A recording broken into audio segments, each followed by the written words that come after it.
காலத்துல சினிமா துறையில அதிகமா பேசப்பட்டு வர்றது மலையாள சினிமா. ஏப்ரல் 11 மலையாளம்ல ரிலீஸ் ஆன ஆவேஷம் அப்படின்ற படத்தை பத்தி நிறைய டாக்ஸ் போயிட்டு இருக்கு. அதுலயும் முக்கியமா ஆக்டர் ஃபஹத் ஃபாசில் அவரோட ஆக்டிங் வேற மாதிரி இருக்கு.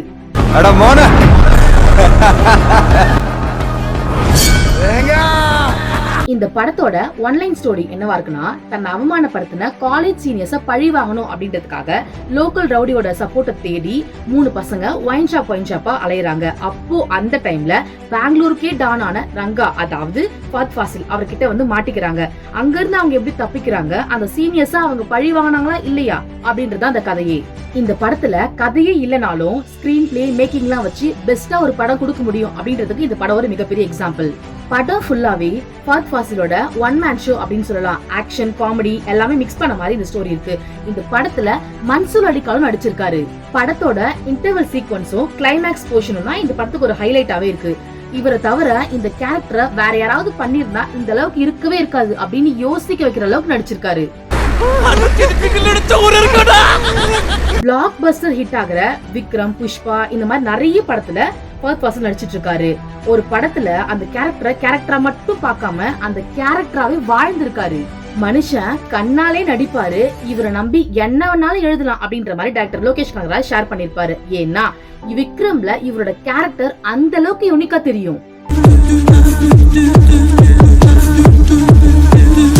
மாமன்னன் படத்துல இவரோட ஆக்டிங்க நீங்க எல்லாருமே பாத்திருப்பீங்க. அந்த படத்துல ரத்னவேலு அப்படின்ற கேரக்டராவே வாழ்ந்திருப்பாரு. இவரை தவிர வேற யாராவது இந்த கேரக்டர் பண்ணிருந்தா இந்த அளவுக்கு ஒரு ஹைப் இருந்திருக்குமா அப்படின்னு தெரியாது. அந்த கேரக்டருக்கே அந்த அளவுக்கு ஒரு ஹைப் கொடுத்திருப்பாரு. மலையாள சினிமால Manjummel boys, Bramayugam, goat life, Premalu அப்படின்னு வரிசையா நிறைய ஹிட்டான படம் கொடுத்துட்டு இருக்காங்க. அந்த வரிசையில இப்ப ஆவேஷம் இந்த படமும் ஒரு மைல் ஸ்டோனா இருக்கும். இதெல்லாம் விட கொஞ்ச நாளைக்கு முன்னாடி ரிலீஸ் ஆன தி கோட் லைஃப் இந்த படத்துல பிருத்திவிராஜ் கேரக்டரா பண்ணாரு அப்படின்னு சொல்லவே முடியாது. ஏன்னா கேரக்டரா வாழறதை விட அதிகமா பண்ணிருப்பாரு. அந்த கேரக்டருக்காக தன்னை அவர் எந்த அளவுக்கு செதுக்கி இருக்காரு அப்படின்றத அந்த படத்துல நம்ம தெளிவா பார்க்க முடியும். அந்த படம் பார்த்துட்டு எனக்குலாம் 2-3 நாள் அந்த படத்தோட தாக்கமே அதிகமா இருந்துச்சு. 2024 மலையாளம், தெலுங்கு, கன்னடா இவங்க எல்லாருமே ஹிட் ஆகுற மாதிரி நிறைய படத்தை கைவசம் வச்சிருக்காங்க. இதெல்லாம் பார்த்துட்டு தமிழ்ல இப்படி யோசிக்கிற மாதிரி ஒரு படமே இல்லையே அப்படின்னு நிறைய பேர் யோசிச்சுட்டு இருக்காங்க. அதுதான் இல்ல. இந்தியன் 2, ராயன், கூலி, கோட், தங்கலான், கங்குவா அப்படின்னு அடுத்தடுத்து நிறைய படங்களோட போஸ்டர், டீசர்லாம் ரிலீஸ் பண்ணிட்டு இருக்காங்க.